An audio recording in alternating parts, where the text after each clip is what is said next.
രാഹുൽ മാങ്കൂട്ടത്തെ ഇലക്ഷന് മുമ്പ് അവർ ജയിലിലാക്കിയാൽ ശബരിമല കൊള്ളയേക്കാൾ ഗുരുതരമായി അവർക്കെതിരായി തെരഞ്ഞെടുപ്പിൽ വരാൻ പോകുന്നത് അതായിരിക്കും. അപ്പം അതുകൊണ്ട് തന്നെ ഈ ശബരിമല കൊള്ളയിൽ നിന്ന് ശ്രദ്ധ മാറുക എന്നുള്ളത് CPM-നെ സംബന്ധിച്ചിടത്തോളം മാത്രമല്ല BJP-യെ സംബന്ധിച്ചിടത്തോളം പ്രധാനപ്പെട്ട ഒരു കാര്യം.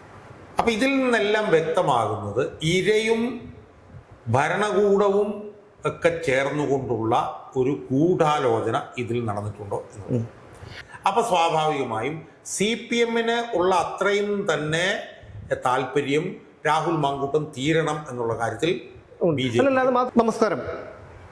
ശബരിമല സ്വർണ്ണക്കൊള്ളയെ മുക്കിക്കൊണ്ട് രാഹുൽ മാങ്കൂട്ടത്തിലിൻ്റെ ഗർഭാരോപണം നിറഞ്ഞു നിൽക്കുകയാണ് അന്തരീക്ഷത്തിൽ. ആദ്യമൊക്കെ നമുക്ക് യാതൊരു സംശയവും ഉണ്ടായിരുന്നില്ല. പക്ഷേ ഇപ്പോൾ കരുതിക്കൂട്ടി ചെയ്യുന്ന ഈ ഒരു നാടകത്തിൽ പരാതിക്കാരിക്കുൾപ്പെടെ റോളുണ്ടോ എന്ന് സംശയിക്കത്തക്ക വിധത്തിലേക്ക് കാര്യങ്ങൾ എത്തിയിരിക്കുന്നു എന്നുള്ളതാണ് പൊതു സമൂഹത്തിൽ തന്നെ ഉയരുന്നൊരു സംശയം. തീർച്ചയായും ഞാൻ ഉൾപ്പെടെയുള്ളവർ പലപ്പോഴും ആ പെൺകുട്ടിയുടെ ഭാഗം പറഞ്ഞതാണ്.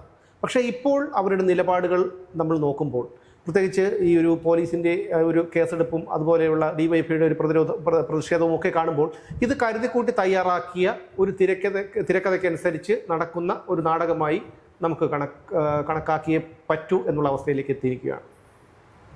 ഇതിൽ എനിക്ക് ആദ്യമായി സൂചിപ്പിക്കാനുള്ളത്, ഇത് CPM മാത്രം ചെയ്യുന്നൊരു കാര്യമായിട്ട് എനിക്ക് തോന്നുന്നില്ല. ഇതൊരു CPM BJP ഗൂഢാലോചനയാണ് ഇതിൻ്റെ പുറകിലുള്ളത് എന്ന് തോന്നിപ്പിക്കുന്ന നിലയിലാണ് ഇപ്പോൾ കാര്യങ്ങൾ ഡെവലപ്പ് ചെയ്യുന്നത്. കാരണം ഈ ശബരിമല കൊള്ള വലിയ തോതിൽ തെരഞ്ഞെടുപ്പിന് മുമ്പ് ചർച്ചയാകുന്നതിൻ്റെ അപകടം CPM മാത്രമല്ല മണക്കുന്നത്, BJP മണക്കുന്നത്. കാരണം ശബരിമല കൊള്ള വലിയ തോതിൽ തെരഞ്ഞെടുപ്പ് വിഷയമായി മാറിയാൽ അതിൻ്റെ നേട്ടം UDF-നായിരിക്കും ഉണ്ടാകുക എന്ന് BJP-ക്കും നല്ലപോലെ അറിയാം. കാരണം 2019 അനുഭവം അവരുടെ മുന്നിലുണ്ട്. അപ്പം അതുകൊണ്ട് തന്നെ ഈ ശബരിമല കൊള്ളയിൽ നിന്ന് ശ്രദ്ധ മാറുക എന്നുള്ളത് CPM-നെ സംബന്ധിച്ചിടത്തോളം മാത്രമല്ല BJP-യെ സംബന്ധിച്ചിടത്തോളം പ്രധാനപ്പെട്ട ഒരു കാര്യം. ഇനിയിപ്പോൾ രണ്ടാമത് പറഞ്ഞ വിഷയത്തിലേക്ക് നമ്മൾ വന്നാൽ, ഈ ഇരയ്ക്കും ഇതിലൊരു പങ്കുണ്ടോ എന്നുള്ള സംശയം ഇപ്പോൾ ബലപ്പെടുന്നുണ്ട്. നമ്മളതിനെക്കുറിച്ച് ചിന്തിക്കുമ്പോൾ നമ്മളൊരു 3 മാസം പുറകോട്ട് പോകണം. അതായത് രാഹുൽ മാങ്കൂട്ടത്തിനെതിരെ ആദ്യഘട്ടത്തിൽ ആരോപണങ്ങൾ ഉയർന്നു വന്ന സമയം, ആ സമയത്തെക്കുറിച്ച് നമ്മളൊന്ന് ചിന്തിക്കാം. ആ സമയത്താണ് പൊടുന്നനെ ഒന്നിലധികം വനിതകൾ ഈ രാഹുൽ മാങ്കൂട്ടത്തിനെതിരെ ആരോപണങ്ങളായി രംഗത്ത് വരുന്നു. ഒരു വനിത വന്ന് പത്രസമ്മേളനം നടത്തുന്നു. വേറൊരു വനിതയുമായി ബന്ധപ്പെട്ടുകൊണ്ട് അവരുടെ ഓഡിയോ സംഭാഷണങ്ങളും വാട്സപ്പ് ചാറ്റുകളും ഒക്കെ അന്ന് പുറത്തു വന്നിരുന്നു. അന്നത് പുറത്ത് വന്നപ്പോൾ തന്നെ ഉണ്ടായ ഒരു സംശയം എന്ന് പറയുന്നത്, എന്തുകൊണ്ടാണ് ഈ ഇര ഈ ഓഡിയോ സംഭാഷണങ്ങളിലും വാട്സപ്പ് ചാറ്റുകളിലും മാത്രമായി തനിക്ക് ഉള്ള പരാതി എന്തുകൊണ്ട് അങ്ങനെ ഒതുക്കി നിർത്തുന്നു എന്നുള്ള സംശയം നമുക്ക് അന്നും ഉണ്ടായിരുന്നു. പിന്നീട് 3 മാസം നമുക്ക് മനസ്സിലാക്കാൻ കഴിഞ്ഞു വെച്ചാൽ 3 മാസം പോലീസ് ഇതിനെക്കുറിച്ച് അന്വേഷിക്കുന്ന സമയത്തും ഈ ഇര ഒരു പരാതിയുമായി രംഗത്ത് വരുന്നില്ല. എന്നത് മാത്രമല്ല, പരാതിയുമായി ബന്ധപ്പെട്ട് അവരുടെ മൊഴിയെടുക്കാൻ പോലീസ് അവരുടെ പിന്നാലെ നടന്നിട്ട് പോലും അവരതിന് തയ്യാറായിരുന്നില്ല എന്ന്. അപ്പം അതിൽ നമുക്ക് മനസ്സിലാകുന്ന ഒരു കാര്യം എന്താണെന്ന് വെച്ച് കഴിഞ്ഞാൽ, ഇരയുടെ ഉദ്ദേശം ഈ പരാതിക്കാരനെതിരായിട്ടുള്ള ഗൗരവതരമായിട്ടുള്ള നീക്കമായിരുന്നോ എന്നുള്ളതാണ് ഉയരുന്ന സംശയം. കാരണം ഇപ്പോൾ സുമേഷ് പറഞ്ഞതുപോലെ പോലീസ് ഒരു അന്വേഷണ സംഘം രൂപീകരിച്ച് മുന്നോട്ട് പോയിട്ടും ആ അന്വേഷണ സംഘത്തിന് മുന്നിൽ വന്ന് പരാതി കൊടുക്കാൻ ഇര തയ്യാറാവുന്നില്ല. അപ്പോൾ അവിടെയാണ് നമുക്ക് സംശയം വന്നത്. കാരണം ഇരയ്ക്ക് ഗൗരവമായിട്ടാണ് ഇര ഇത് ഇടപെടുന്നതെങ്കിൽ എന്തായിരുന്നു ഇര ചെയ്യേണ്ടിയത്? നമ്മൾ വേറൊരു വീഡിയോയിൽ പറഞ്ഞതുപോലെ ഇര ഇത് മാധ്യമങ്ങളിലേക്ക് കൊണ്ടുവരാതെ ഇരയ്ക്ക് രാഹുൽ മാങ്കൂട്ടത്തിനെതിരായിട്ടുള്ള പരാതി മൊഴി കൊണ്ടുവന്ന് പോലീസിനെടുത്ത് കൊടുക്കുക, ഇര നിശബ്ദയായിരിക്കുക. അതായിരുന്നു ഇരയ്ക്ക് ഇര ഗൗരവത്തോടുകൂടിയാണ് ഇതിനകത്ത് ഇടപെടുന്നതെങ്കിൽ ഇര അതാണ് തീർച്ചയായിട്ടും. എന്നാൽ ഇര അത് ചെയ്തില്ല എന്ന് മാത്രമല്ല, പോലീസ് ഒരു അന്വേഷണ സംഘം രൂപീകരിച്ചിട്ട് പോലും പോലീസ് അന്വേഷണത്തോട് അവർ സഹകരിക്കാൻ. അതിലുപരി മാധ്യമങ്ങൾ ഉൾപ്പെടെ മറച്ചു വെച്ച മറ്റു കാര്യങ്ങൾ ഈ ഒരു 2 ദിവസം മുമ്പാണ് രാഹുൽ ഈശ്വർ പുറത്തുവിടുന്നത്. കാരണം ഇര എന്ന് പറയുന്ന ഈ സ്ത്രീ മുൻപ് വിവാഹം കഴിച്ചിരുന്നയാളാണെന്നും ആ വിവാഹ ബന്ധം വേർപെടുത്തിയിരുന്നില്ല എന്നൊക്കെയാണ് അദ്ദേഹം പറയുന്നത്. ഇപ്പോൾ രാഹുലും സമ്മതിച്ചിട്ടുണ്ട്, അതൊരു ഉഭയകക്ഷി സമ്മതപ്രകാരമുള്ള ഒരു ലൈംഗിക ബന്ധമായിരുന്നു എന്ന് രാഹുലും സമ്മതിച്ചിട്ടുണ്ട്. ഇതൊക്കെ കൂട്ടി വായിക്കുമ്പോൾ ഇത് വെൽ പ്ലാൻഡ് ആയിട്ട് തയ്യാറാക്കിയിട്ടുള്ള ഒരു തിരക്കഥയ്ക്ക് അനുസരിച്ചാണ് കാര്യങ്ങൾ മുന്നോട്ട് പോകുന്നത് എന്നുള്ളതാണ്. ഇതിൽ എനിക്ക് തോന്നുന്നത് ഈ മാധ്യമങ്ങളുടെ ഇത് സംബന്ധിച്ച ഇടപെടൽ സംബന്ധിച്ച് നമുക്ക് വേറൊരു വീഡിയോയിൽ നമ്മൾ സംസാരിക്കേണ്ടതുണ്ടെന്ന് എനിക്ക് തോന്നുന്നു. ഞാൻ അതിനകത്തേക്ക് പോകുന്നു. ഇതിൽ ഈ പറഞ്ഞ വിഷയങ്ങളെല്ലാം അന്തർലീനമാണ്. ഒന്ന്, 2024 ഇര വിവാഹിതയായിരുന്നു. ഇര അവരുടെ ഭർത്താവുമായി ഒരു ഫ്ലാറ്റിൽ താമസിക്കുന്ന സമയത്താണ് താനുമായി ബന്ധപ്പെട്ടത് എന്നുള്ളത് രാഹുൽ മങ്കൂട്ടത്തിൻ്റെ ജാമ്യാപേക്ഷയിൽ അയാൾ പറയുന്നുണ്ട്. താൻ വിവാഹിതയാണ്, തനിക്ക് ഭർത്താവുമായി ഗാർഹിക പീഡനവുമായി ബന്ധപ്പെട്ടിട്ടുള്ള വിഷയങ്ങളുണ്ട്.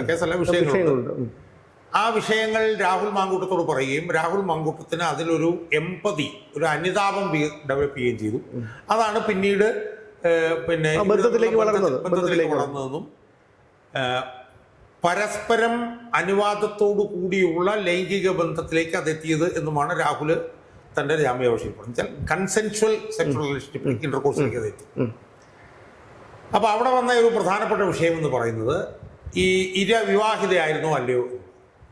അത് സംബന്ധിച്ച് ഇരയുടെ അഭിഭാഷകൻ പറഞ്ഞതായി നമുക്ക് മനസ്സിലാകുന്നത് 4 ദിവസത്തേക്ക് വിവാഹമെന്ന് ഉണ്ടായിരുന്നു. അതിനുശേഷം വിവാഹം 4 ദിവസം പോയിട്ട് ഒരു മണിക്കൂറായിരുന്നാലും താലി കെട്ടിക്കഴിഞ്ഞാൽ നിയമപരമായിട്ട് ആ ബന്ധം നിലനിൽക്കുകയല്ലേ. അല്ല, അതെന്ന് വെച്ചാൽ അവരങ്ങനെയാണ് പറഞ്ഞിരിക്കുന്നത് എന്നുള്ളത്. പക്ഷേ ഇന്നിപ്പോൾ സന്ദീപ് വാര്യർ എന്ന് പറഞ്ഞ കോൺഗ്രസ് നേതാവിൻ്റെ മുൻ BJP-കാരൻ്റെ സന്ദീപ് വാര്യൻ്റെ വന്നിരിക്കുന്നത് വെച്ചാൽ അയാൾ വിവാഹത്തിൽ പങ്കെടുത്തിരുന്നു, അവരൊരുമിച്ച് ദീർഘകാലം ഒരു ഫ്ലാറ്റിൽ താമസിക്കുന്നു എന്നുള്ളത് അയാൾക്ക് അറിയാമായിരുന്നു എന്നുള്ളത് സംബന്ധിച്ചിട്ടാണ് അയാളിപ്പം പറഞ്ഞിട്ടുള്ളത്. ഈ ഒരു വിവാഹിതയായിരുന്നു എന്നുള്ള സംഭവം രാഹുൽ ഈശ്വരാണ് പുറത്തുകൊണ്ടിരുന്നത്. അപ്പം ഇതെല്ലാം കൂടി കൂട്ടി ഇതിനകത്തുള്ളൊരു പ്രധാനപ്പെട്ട വിഷയം എന്ന് പറഞ്ഞാൽ എന്താ? പ്രധാനപ്പെട്ട വിഷയം എന്ന് പറയുന്നത് ഇപ്പോൾ ഒരു അത്യസാധാരണമായ സാഹചര്യമുണ്ട്. രാഹുൽ മാങ്കൂട്ടത്തിനെതിരെ ആദ്യ ആരോപണം ഉയർന്നു വരുന്ന സമയത്തില്ലാതിരുന്ന 1-2 അത്യസാധാരണമായ സാഹചര്യം ഇപ്പോഴുണ്ട്. എന്താണ്? 1, 9, 11 തീയതികളിൽ പഞ്ചായത്ത് തെരഞ്ഞെടുപ്പ് നടക്കാൻ പോകും. ഒന്നാമത്തെ എക്സ്ട്രാ ഓർഡിനറി സാഹചര്യം. രണ്ടാമത്തെ എക്സ്ട്രാ ഓർഡിനറി സാഹചര്യം എന്ന് പറഞ്ഞാൽ ആ തെരഞ്ഞെടുപ്പിൽ വിവസ്ത്രരായി വീടുകളിൽ പോലും കയറി വോട്ട് ചോദിക്കാൻ പറ്റാത്ത നിലയിൽ CPM തകർന്നിടിഞ്ഞു നിൽക്കുന്ന ഒരു സാഹചര്യം. 2 CPM നേതാക്കന്മാർ ജയിലിൽ കിടക്കുന്നു.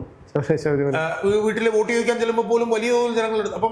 അപ്പം CPM-നെ സംബന്ധിച്ചിടത്തോളം 2 അനിതര സാധാരണമായിട്ടുള്ള സാഹചര്യങ്ങൾ ഇപ്പോൾ ഉരുത്തിരിഞ്ഞ് വന്നിരിക്കുന്നു. ഇതിൻ്റെ പശ്ചാത്തലത്തിൽ വേണം ഇര പൊടുന്നനെ ഒരു വെളിപ്പെടുത്തലും ഒരു വാട്സാപ്പ് ചാറ്റുമായി വന്നത് എന്ന് ജനങ്ങൾ ചിന്തിച്ചാൽ അതിനെ നമുക്ക് കുറ്റപ്പെടുത്താൻ കഴിയില്ല. കാരണം ഇരയെ സംബന്ധിച്ചിടത്തോളം ഇരയ്ക്ക് ഗൗരവമില്ലായിരുന്നു എന്നുള്ളത് ആദ്യ ഘട്ടത്തിൽ തന്നെ നമുക്ക് ബോധ്യമായതാണ്. അതിനെക്കുറിച്ച് നമ്മൾ ചർച്ച ചെയ്തു. ഇപ്പം ഇര വരുന്നു, ഇരയുടെ ഒരു വെളിപ്പെടുത്തൽ വരുന്നു, ഒരു വാട്സാപ്പ് ചാറ്റ് വരുന്നു. അതിനുശേഷം നടന്ന സംഭവങ്ങൾ നമ്മളൊന്ന് പരിശോധിച്ച് നോക്കും. അതിനുശേഷം നടന്ന സംഭവങ്ങൾ എന്താണ്? ഇര പരാതി കൊടുക്കുന്നതിന് മുമ്പ് സംസ്ഥാന മുഖ്യമന്ത്രിയെ സമീപിക്കുന്നു. മുഖ്യമന്ത്രിക്ക് പരാതി കൊടുക്കുന്നു. അതിനെ തുടർന്ന് മുഖ്യമന്ത്രി ക്രൈംബ്രാഞ്ച് മേധാവിയെ തൻ്റെ ഓഫീസിൽ വിളിച്ചു വരുത്തുന്നു. ഈ പരാതി ക്രൈംബ്രാഞ്ച് മേധാവിക്ക് കൈമാറുന്നു. ഈ ക്രൈംബ്രാഞ്ച് മേധാവിയാണല്ലോ അന്വേഷണ സംഘ തലവൻ ആണ്. കൈമാറുന്നു. കൈമാറിയതിനെ തുടർന്ന് പോലീസ് ഈ സ്ത്രീയുടെ മൊഴിയെടുക്കുന്നു. പോലീസ് കടുത്ത വകുപ്പുകൾ ഇട്ട് FIR ഇടുന്നു. പോലീസ് ഇപ്പോൾ ലുക്കൗട്ട് നോട്ടീസ് പുറപ്പെടുവിച്ചിരിക്കുന്നു. പോലീസ് ഇയാളെ പിടിക്കാൻ വേണ്ടി സംസ്ഥാനത്തൊട്ടാകെ വലവിരിക്കുന്നു. അപ്പോൾ ഇവിടെ നമ്മൾ കണ്ടൊരു പ്രധാനപ്പെട്ട വിഷയം എന്ന് പറയുന്നത് ഈ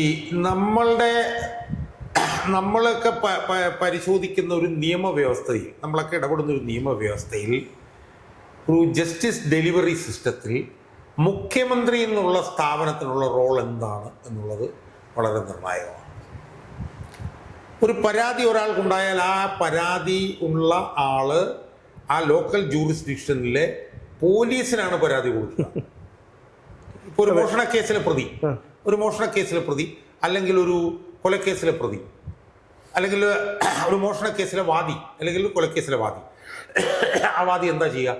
ആ വാദി നേരെ മുഖ്യമന്ത്രി അടുത്ത് ചെന്നിട്ട് എൻ്റെ മകനെ ഇന്ന ആൾ കൊലപ്പെടുത്തി എന്ന് പറഞ്ഞ് മുഖ്യമന്ത്രിക്ക് പരാതി കൊടുക്കില്ല. ഒരാളുടെ ഒരു 10 പവൻ മോഷണം പോയാൽ ആ മോഷണം പോയ ആള് നേരെ ക്ലിഫ് ഹൗസിൽ ചെന്ന് മുഖ്യമന്ത്രിക്കാണ്. അല്ല, ഇതിനു മുമ്പ് ഞാൻ പറഞ്ഞോട്ടെ, അതായത് ഇതിനു മുമ്പ് മാസങ്ങൾക്ക് മുൻപ് മാസങ്ങളോളം നമ്മുടെ ആശാ വർക്കർമാർ അവർ സമരം നടത്തി. അവർ മുഖ്യമന്ത്രിയെ കണ്ടൊന്ന് സംസാരിക്കാനായിട്ട് പലതവണ ആവശ്യപ്പെട്ടെങ്കിലും അയാൾ തയ്യാറായിട്ടില്ല. അത് മാത്രമല്ല, ഇതിൽ ഏറ്റവും ഗുരുതരമായിട്ടുള്ള ഒരു കാര്യം, ഇരയോടൊപ്പം മുഖ്യമന്ത്രി നിൽക്കുമ്പോൾ മുഖ്യമന്ത്രിയുടെ പൊളിറ്റിക്കൽ സെക്രട്ടറി ആയിരിക്കുന്ന വ്യക്തിയെക്കുറിച്ച് നമ്മൾ ഈ അവസരത്തിൽ അത് ഓർത്തേ കഴിയൂ. കാരണം ഒരു 2 പീഡന കേസിൽപ്പെട്ട് പാർട്ടിയുടെ പ്രാഥമിക അംഗത്വത്തിൽ നിന്ന് തന്നെ പുറത്താക്കിയ പി ശശിയാണ് ഇന്ന് എല്ലാ മാനദണ്ഡങ്ങളെയും കാറ്റിൽ പറത്തിക്കൊണ്ട് മുഖ്യമന്ത്രി പിണറായി വിജയൻ അദ്ദേഹത്തിന്റെ പൊളിറ്റിക്കൽ സെക്രട്ടറി ആയിട്ട് ഇരുത്തിയിരിക്കുന്നത്. ആ മുഖ്യമന്ത്രിക്ക് പിണറായി വിജയൻ എന്ത് ധാർമ്മികതയാണ് ഈ വിഷയത്തിലുള്ളതെന്നുള്ളതാണ്. അപ്പം നിയമവ്യവസ്ഥ വെച്ച് നോക്കിയാൽ ഒരിക്കലും പരാതിക്കാരി മുഖ്യമന്ത്രിയെ കാണാൻ പാടില്ല.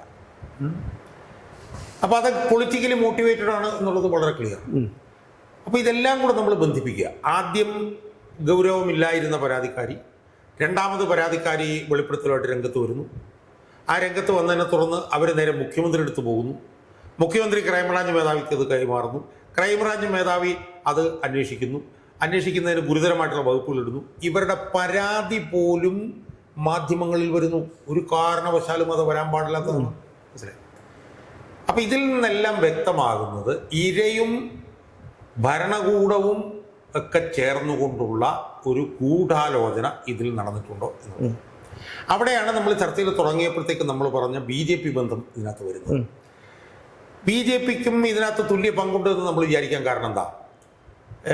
CPMന്റെ മാത്രം ശത്രു അല്ല രാഹുൽ മാങ്കൂട്ടം. രാഹുൽ മാങ്കൂട്ടം തുല്യമായി BJPയുടെയും ശത്രുവാണ്. കാരണം BJPക്ക് വലിയ സ്വാധീനമുള്ള പാലക്കാടാണ് രാഹുൽ മാങ്കൂട്ടം വലിയ കടന്നുകയറ്റം നടത്തിയത്. പാലക്കാട് മുനിസിപ്പൽ പ്രദേശങ്ങളിൽ പോലും ഈ കഴിഞ്ഞ ഉപതെരഞ്ഞെടുപ്പിൽ വലിയ തോതിൽ BJPയുടെ വോട്ട് UDFിലേക്കാണ് ചോർന്നത്, CPMലേക്കല്ല ചോർന്നത്. ഇപ്പോൾ പഞ്ചായത്ത് തെരഞ്ഞെടുപ്പിന്റെ സമയത്തും രാഹുൽ മാങ്കൂട്ടം പാലക്കാട് ചെന്നിട്ട് BJP കേന്ദ്രങ്ങളിലാണ് വലിയ ഇൻറോഡ്സ് ഉണ്ടാക്കിക്കൊണ്ടിരിക്കുന്നത്. അപ്പോൾ സ്വാഭാവികമായും CPMന് ഉള്ള അത്രയും തന്നെ താല്പര്യം രാഹുൽ മാങ്കൂട്ടം തീരണം എന്നുള്ള കാര്യത്തിൽ അത് മാത്രമല്ല, ഇവരുടെ 2 പേരുടെയും BJPയുടെയും CPMന്റെയും സമൂഹ മാധ്യമം, ഇവരുടെ സൈബർ സഖാക്കളും മറ്റും ഉണ്ടല്ലോ, ആ സമൂഹ മാധ്യമത്തിലൂടെയൊക്കെ ഏകദേശം ഒരേ തരത്തിലുള്ള ആരോപണങ്ങളാണ് രാഹുൽ മാങ്കൂട്ടത്തിനെതിരെ അവർ ഉന്നയിക്കുന്നത്. ഈ പറഞ്ഞ സന്ദീപ് വാര്യർക്കെതിരെ പോലും ആരോപണമല്ല, അത് വാസ്തവമായിരുന്നു എന്നുള്ള കാര്യം എല്ലാവർക്കും അറിയാം. അന്നൊക്കെ BJP നിശബ്ദത പാലിച്ചു. രണ്ടാമത്തെ ഒരു കാര്യം എന്ന് വെച്ചാൽ, ഈ പരാതിക്കാരിയുടെ മൊഴിയിലെ ചില പൊരുത്തക്കേടുകൾ. അവർ പറയുന്നത് തൻ്റെ ഫ്ലാറ്റിലേക്ക് രണ്ട് തവണയോ മറ്റോ വന്നു. ആദ്യം വന്നപ്പോൾ തന്നെ നഗ്ന ദൃശ്യങ്ങൾ പകർത്തി. ഇതൊരു സാധാരണക്കാരിയല്ല. ആ കുട്ടി വിദ്യാഭ്യാസമുള്ളവളാണ്, സമൂഹത്തിൽ ഇറങ്ങി പ്രവർത്തിക്കുന്ന ഒരു സ്ത്രീയാണ്. അവർ തന്നെ ഇതേ കണക്കിൽ സ്ത്രീകളെ ബ്ലാക്ക്മെയിൽ ചെയ്യുന്നതിനെക്കുറിച്ചും നഗ്ന ദൃശ്യങ്ങൾ പകർത്തുന്നതിനെക്കുറിച്ചും ഒക്കെ അവരുടെ ജോലി സംബന്ധമായി അവർക്ക് പലപ്പോഴും പറയേണ്ടി വന്നിട്ടുണ്ടായിരിക്കാം. അവരാണ് ഒരു ഉളുപ്പുമില്ലാതെ പറയുന്നത് നഗ്ന ദൃശ്യങ്ങൾ പകർത്തി ഭീഷണിപ്പെടുത്തി എന്ന് പറയുന്നത്. അപ്പോൾ അത് മാത്രമല്ല, ഈ രാഹുലിന്റെ പാലക്കാട്ടെ വീട്ടിലേക്കും പോയി. ഈ പാലക്കാട്ടെ വീട്ടിൽ ഇവിടുന്ന് തോക്ക് ചൂണ്ടി ഭീഷണിപ്പെടുത്തി നടക്കടി എന്ന് പറഞ്ഞ് കൊണ്ടുപോയല്ലോ. അങ്ങനെയല്ല. അപ്പൊ ഇതെല്ലാം കൂടെ കൂട്ടി വായിക്കുമ്പോൾ ഇത് സ്പഷ്ടമാണ്. ഇതിങ്ങനെ വേട്ടയാടാൻ പാടില്ല. രാഹുൽ ആരാണ്, അയാളുടെ രാഷ്ട്രീയം വ്യക്തമല്ല, നമുക്ക് വിഷയമല്ല. ഇനി എന്നെ സംബന്ധിച്ചിടത്തോളം, അല്ലെങ്കിൽ താങ്കളെ സംബന്ധിച്ചിടത്തോളം, ഈ സ്ഥാനത്ത് ഒരു BJPയുടെ നേതാവോ അല്ലെങ്കിൽ CPMന്റെ നേതാവോ ആണെങ്കിൽ പോലും നമ്മൾ ഇതേ രീതിയിലേ പ്രതികരിക്കൂ. അത് ഇതിനകത്ത് സുമേഷ് പറഞ്ഞ വിഷയത്തോട് കൂട്ടിച്ചേർക്കാനുള്ള 2 കാര്യങ്ങളുണ്ട്. ഒന്ന്, ഇവർ ജോലി ചെയ്യുന്നത് BJPയുടെ ചാനലായിട്ടുള്ള ജനം ചാനലിലാണ് എന്നാണ് നമ്മൾ മനസ്സിലാക്കുന്നത്. അത് BJPയുടെ ജനം ചാനലിലാണ് അവർ ജോലി ചെയ്യുന്നത് എന്നുള്ളത് രാഹുൽ മാങ്കൂട്ടയുടെ ജാമ്യാപേക്ഷയിൽ കോടതിയിൽ പറഞ്ഞിട്ടുണ്ട്. അങ്ങനെ പറഞ്ഞിട്ടുണ്ടോ? പറഞ്ഞിട്ടുണ്ട്. അതിപ്പം ബോധ്യമായില്ലെങ്കിൽ ഞാൻ വായിച്ചു കേൾപ്പിക്കാം. ഞാൻ അറിഞ്ഞത് മറ്റൊരു ചാനലിലായിരുന്നു. The victim in this case is a journalist of Janan TV, a channel owned and run by the BJP. ഇനി ഒരു കാര്യം കൂടെ പറയുന്നുണ്ട്. The victim who was working in the Janan channel as journalist herself informed the petitioner that Janan channel has asked her to file a complaint against the petitioner if she wants to continue in the channel. The voice recording of the victim stating same shall be produced before the hearing. അപ്പോൾ ഇതിൽ 2 കാര്യം പുറത്തു വരുന്നുണ്ട്. ഒന്ന്, ഈ reporter BJPയുടെ ഉടമസ്ഥയിലുള്ള ജനം ചാനലിലാണ് ജോലി ചെയ്യുന്നത്. 2, ഇവർ ഇര തന്നെ പ്രതിയായിട്ടുള്ള രാഹുൽ മാങ്കൂട്ടത്തിനടുത്ത് പറഞ്ഞിരിക്കുന്നു. എന്താ പറഞ്ഞിരിക്കുന്നത്? ജനം ചാനലിൻ്റെ മാനേജ്മെൻറ്റ് ഈ ഇരയോട് പറഞ്ഞിരിക്കുന്നു എന്ത്? രാഹുൽ മാങ്കൂട്ടത്തിനെതിരെ പരാതി കൊടുക്കണം. അങ്ങനെ പരാതി കൊടുത്തില്ലെങ്കിൽ നിങ്ങൾക്ക് ഈ ചാനലിൽ തുടരാൻ കഴിയില്ല എന്ന് ജനം ചാനലിൻ്റെ മാനേജ്മെൻറ്റ് ഈ ഇരയോട് പറഞ്ഞതായി ഇര പ്രതിയോട് പറഞ്ഞു എന്ന് മാത്രമല്ല, അതിൻ്റെ ഓഡിയോ റെക്കോർഡിംഗ് തൻ്റെ കയ്യിലുണ്ട് എന്ന് രാഹുൽ മാങ്കൂട്ടം പറയുകയും അത് വാദത്തിൻ്റെ സമയത്ത് കോടതിയിൽ സമർപ്പിക്കാമെന്ന് പറയുകയും ചെയ്തിരിക്കുന്നു. അപ്പോൾ ഇതിൽ നിന്ന് ഒരു കാര്യം വളരെ വ്യക്തമാണ്. ഇതിൽ നിന്ന് വ്യക്തമാകുന്ന കാര്യം ഇത് BJPയും ഇത് CPMും കൂടി ചേർന്ന് നടത്തിയിട്ടുള്ള ഗൂഢാലോചനയാണെന്നുള്ളത് 100% ഇതിനകത്ത് ഉറപ്പാകുകയാണ്. ഇനി രണ്ടാമത്തെ ഒരു പ്രധാനപ്പെട്ട പ്രശ്നം എന്താ, തന്നെ ബലാത്സംഗം ചെയ്തു, തന്നെ നഗ്ന ദൃശ്യങ്ങൾ പകർത്തി എന്നൊക്കെ പറയുന്നുണ്ട്. അവിടെയൊക്കെയുമുള്ള പൊരുത്തക്കേടെന്ന് പറഞ്ഞാൽ എന്താ, ഇവരുടെ വാട്സാപ്പ് ചാറ്റിൽ ഇവർ പറയുന്നു എന്താണ്, എനിക്ക് നിങ്ങളിൽ ഒരു കുട്ടി വേണം, എനിക്ക് നിങ്ങളിൽ ഒരു കുട്ടി വേണം എന്ന് പറയുന്ന ഒരാള് ആ കുട്ടി വേണമെന്ന് ആവശ്യപ്പെടുന്ന ഇരയെ ബലാത്സംഗം ചെയ്യുക എന്ന് പറഞ്ഞാൽ അതിനകത്ത് എന്ത് യുക്തിയാണുള്ളത്? അതിൽ അപ്പൊ തന്നെ ബലാത്സംഗം പോയി കിട്ടി. അതെ, ഒന്നത്. രണ്ട്, കഴിഞ്ഞ് അത് ശരിയാണെങ്കിൽ ബലാത്സംഗത്തിലൂടെയാണ് തനിക്ക് കുട്ടിയെ ഉണ്ടാക്കേണ്ടത് എന്ന് അയാൾ പറഞ്ഞു എന്നുള്ളതിലേക്ക് വരെ വരും. അപ്പൊ ഇതെല്ലാം തന്നെ കേസ് കടുപ്പിക്കാൻ വേണ്ടി എഴുതിയ വേറൊരു കാര്യമാണ് നഗ്ന ദൃശ്യങ്ങൾ പകർത്തി. പക്ഷെ അപ്പോഴും എനിക്ക് മനസ്സിലാവാത്തൊരു കാര്യം, ഈ ഗർഭഛിദ്രത്തിന് രാഹുൽ പ്രേരിപ്പിച്ചു എന്നുള്ളതാണ്. അവിടെയാണ് ഒരു സംശയം ഉണ്ടാകുന്നത്. കാര്യങ്ങൾ ഇങ്ങനെയൊക്കെ ആകുമ്പോൾ രാഹുൽ എന്തായാലും ഇതിപ്പം ഒരു മാനിപ്പുലേറ്റ് ചെയ്തതാണോ എന്ന് നമുക്ക് ആ ചാറ്റ് സംശയിക്കേണ്ടിയിരിക്കുന്നത്. അത് മാത്രമല്ല, ഇപ്പോൾ പലരുടെയും ശബ്ദം, എൻ്റെ ആയിരുന്നാലും താങ്കളുടേതായിരുന്നാലും ആരുടേതായിരുന്നാലും ശബ്ദം നമ്മളെക്കാളും നന്നായിട്ട് അനുകരിക്കുന്ന അല്ലെങ്കിൽ ആൾക്കാരുണ്ട്, കലാകാരന്മാരുണ്ട്. അപ്പം പിണറായി വിജയനെയൊക്കെ അനുകരിക്കുന്ന ഒരു ഒരു കുഞ്ഞുമോൻ, അദ്ദേഹത്തിൻ്റെ പേര് ഒരു കുഞ്ഞുമോനുണ്ട്, അദ്ദേഹത്തിൻ്റെ ഫുൾ നെയിം ഞാൻ മറന്നുപോയി. അതൊക്കെ കേട്ട് കഴിഞ്ഞാൽ നമുക്ക് പിണറായി വിജയൻ എന്താണോ പറയുന്നത് അത്രയ്ക്ക് കൃത്യതയാണ്. അപ്പൊ അതുപോലെ നമുക്ക് സംശയിച്ചേ പറ്റൂ, ചിലപ്പോൾ ശരിയായിരിക്കാം. ഞാൻ പറഞ്ഞത് ഇപ്പൊ ആ സംശയം ശരിയല്ല എന്ന് തന്നെ വിചാരിക്കും. കാരണം തൻ്റെതല്ല ഈ സൗണ്ട് എന്ന് രാഹുൽ മാങ്കൂട്ടം പറഞ്ഞിട്ടില്ല. ഇതിനകത്തൊക്കെ വരുന്ന വേറെ ചില വിഷയങ്ങളുണ്ട്. ഒന്നെന്താണെന്നറിയോ, ഒന്നെന്ന് പറയുന്നത് ഇതൊരു സ്വകാര്യ സംഭാഷണം, ഒരു വനിതയായിട്ട് നടത്തുന്ന സ്വകാര്യ സംഭാഷണം. വനിതയായിട്ട് നടത്തുന്ന സ്വകാര്യ സംഭാഷണം എന്ന് പറഞ്ഞാൽ ആ സ്വകാര്യ സംഭാഷണത്തിൽ ശരിയും അല്ലാത്തതുമായിട്ടുള്ള ഒരുപാട് കാര്യങ്ങൾ കടന്നു വരാം. ഉദാഹരണത്തിൽ എനിക്ക് ഏറ്റവും അടുപ്പമുള്ളൊരു വനിതയായിട്ട് ഞാൻ സംസാരിക്കുന്നു. ആ വനിതയായിട്ട് ചിലപ്പോൾ ഞാനൊരു വഴക്കുണ്ടാക്കുകയായിരിക്കും. ആ വഴക്കുണ്ടാക്കുമ്പോഴത്തേക്ക് ചിലപ്പോൾ പറയാൻ പാടില്ലാത്ത പല കാര്യങ്ങൾ അതിനകത്ത് വരും. ആ കാര്യങ്ങൾ എടുത്ത് പുറത്തേക്ക് കൊണ്ടുവരുന്നതിനകത്ത് വലിയൊരു അനൗചിത്യമുണ്ട്. കാരണം ഇതൊരു സ്വകാര്യ സംഭാഷണമാണ്, ഒന്നാമത്തെ കാര്യം. രണ്ടാമത്തെ കാര്യം, ഞാൻ നേരത്തെ പറഞ്ഞൊരു കൺസെൻഷ്വൽ സെക്ഷൽ ഇന്റർകോഴ്സ് എന്ന് പറയുന്നൊരു സാധനമാണ്. അതായത് നിങ്ങൾ അന്യോന്യം ഉഭയകക്ഷി സമ്മതപ്രകാരമുള്ള ഒരു സംഭവം. അവിടെയാണ് ഈ കോടതികൾ പലപ്പോഴും ഇടപെട്ടിട്ടുള്ളത്. എന്താ കോടതി ഇടപെട്ടിട്ടുള്ളത്? നിങ്ങൾ ഉഭയകക്ഷി സമ്മതപ്രകാരം നിങ്ങൾ ലൈംഗികബന്ധം നടത്തുന്നു, ഒരു ഘട്ടത്തിൽ അതിനകത്ത് വിള്ളൽ വീഴുമ്പോൾ നിങ്ങൾ പരാതിയായിട്ട് വരും. അതിപ്പോ ഈ അടുത്ത കാലത്ത് പോലും സുപ്രീം കോടതി പറഞ്ഞു, ഡൽഹി ഹൈക്കോടതി പറഞ്ഞു, കേരള ഹൈക്കോടതിയിലുണ്ട്. നമുക്കതിനെയൊക്കെ പലതരത്തിൽ വിമർശിക്കാൻ, പല പ്രശ്നങ്ങളൊക്കെ അതിനകത്ത് ഉണ്ടെന്ന് പറഞ്ഞു. പക്ഷേ ഇപ്പൊ ഇവരുടെ ഒരു ലക്ഷ്യം എന്ന് പറഞ്ഞു കഴിഞ്ഞാൽ, ഈ ശബരിമല മുക്കുക, സ്വർണ്ണക്കൊള്ള മുക്കുക, അതുപോലെ ഈ തെരഞ്ഞെടുപ്പിനെ ഒന്ന് വഴിതിരിച്ചു വിടുക. അത് മാത്രമല്ല, ഇവരെ സംബന്ധിച്ചിടത്തോളം താങ്കൾ നേരത്തെ പറഞ്ഞതുപോലെ രാഹുൽ മാങ്കൂട്ടത്തിൽ ശക്തനായ ഒരു ശത്രുവാണ്. അയാളെ മാനസികമായി തകർക്കുക. ഒന്ന് ശ്രദ്ധിച്ചാൽ നമുക്കറിയാം, ഈ ആരോപണം വരുന്നതിന് മുമ്പുള്ള രാഹുലിൻ്റെ മുഖഭാവവും അതിനുശേഷമുള്ള മുഖഭാവവും നമുക്കറിയാം. ഒരു ആരോപണം വ്യാജമായിക്കോട്ടെ ഉള്ളതായിക്കോട്ടെ, ആ ആരോപണം വന്നു കഴിഞ്ഞാൽ, ഇത്തരത്തിലുള്ള ഒരു ആരോപണം ഒരു അഴിമതി ആരോപണം പോലെ അല്ല ഒരു പെൺവിഷയം. അത് വന്നു കഴിഞ്ഞാൽ മാനസികമായി തകരും. ചിലപ്പോൾ പലരും ആത്മഹത്യയിലേക്ക് തന്നെ പോവാം. ഒരുപക്ഷെ അവരും ലക്ഷ്യമിടുന്നത് ഇത് തന്നെയാണ്. അല്ല, ഞാൻ പറഞ്ഞത് ഇപ്പോഴും വളരെ വിഷയം അതല്ല. അവരിതൊന്നും ചെയ്യാൻ മടിയില്ലാത്തവരാണെന്നുള്ളത് നമ്മൾ സോളാർ വിഷയം വന്നപ്പോൾ നമ്മൾ കണ്ടതാണ്. അപ്പോൾ ഇതൊന്നും ചെയ്യാൻ മടിയില്ലാത്തവരല്ല അവർ. പക്ഷെ അവരെ സംബന്ധിച്ചിടത്തോളം അവരിപ്പം വലിയ തോതിൽ പരിഭ്രാന്തരാണ്. കാരണം ശബരിമല സ്വർണ്ണക്കൊള്ള അവരെ അടിമുടി ബാധിച്ചിരിക്കുകയാണ്. അവർക്കൊരു വീട്ടുകളിൽ പോയി വോട്ട് ചോദിക്കാൻ പറ്റാത്ത ഒരു നിലയിലേക്ക് കാര്യങ്ങൾ എത്തിയിരിക്കുന്നു. ഇനി നാളെ തെരഞ്ഞെടുപ്പിന് മുമ്പ് എന്ത് സംഭവിക്കുമെന്ന് അവർക്കറിയില്ല. ആ പശ്ചാത്തലത്തിൽ അവർ കൊണ്ടുവന്ന ഒരു സാധനമാണ് ഈ രാഹുൽ വിഷയം. പക്ഷേ ഈ രാഹുൽ വിഷയവും ഞാൻ പറയുന്നു, ഇപ്പോൾ രാഹുൽ വിഷയത്തിൽ അവരെന്താ ശ്രമിച്ചുകൊണ്ടിരിക്കുന്നത് എങ്ങനെയെങ്കിലും ഇലക്ഷന് മുമ്പ് രാഹുൽ മാങ്കൂട്ടത്തിന് 1-2 ദിവസമെങ്കിലും ജയിലിടണം. ഇതാണ് അവർ ശ്രമിച്ചുകൊണ്ടിരിക്കുന്നത്. നടക്കില്ലെന്നുള്ള എനിക്കറിയില്ല. പക്ഷെ ഒരു കാര്യം ഞാൻ പറഞ്ഞേക്കാം, രാഹുൽ മാങ്കൂട്ടത്തിന് ഇലക്ഷന് മുമ്പ് അവർ ജയിലിലാക്കിയാൽ ശബരിമല കൊള്ളയേക്കാൾ ഗുരുതരമായി അവർക്കെതിരായി തെരഞ്ഞെടുപ്പിൽ വരാൻ പോകുന്നത് അതായിരിക്കും. കാരണം രാഹുൽ മാങ്കൂട്ടം നിരപരാധിയാണെന്നാണ് ഇപ്പോൾ പൊതുമണ്ഡലം ചിന്തിച്ചു. അല്ല, അത് മാത്രമല്ല, ജനങ്ങളുടെ മുന്നിൽ മറ്റൊരു കാര്യം കൂടിയുണ്ട്. ഉമ്മൻചാണ്ടിയെ സോളാർ വിവാദ നായികയുമായി വെച്ച് നടത്തിയ ഒരു വേട്ടയാടലും അതിനുശേഷം ഭരണം പിടിച്ചതും അതിനുശേഷമുള്ള സംഭവങ്ങളൊക്കെ സാധാരണക്കാർക്ക് പോലും ഇപ്പോൾ മനപ്പാടമാണ്. അതുകൊണ്ട് അത് അവരുടെ മനസ്സിലുണ്ട്.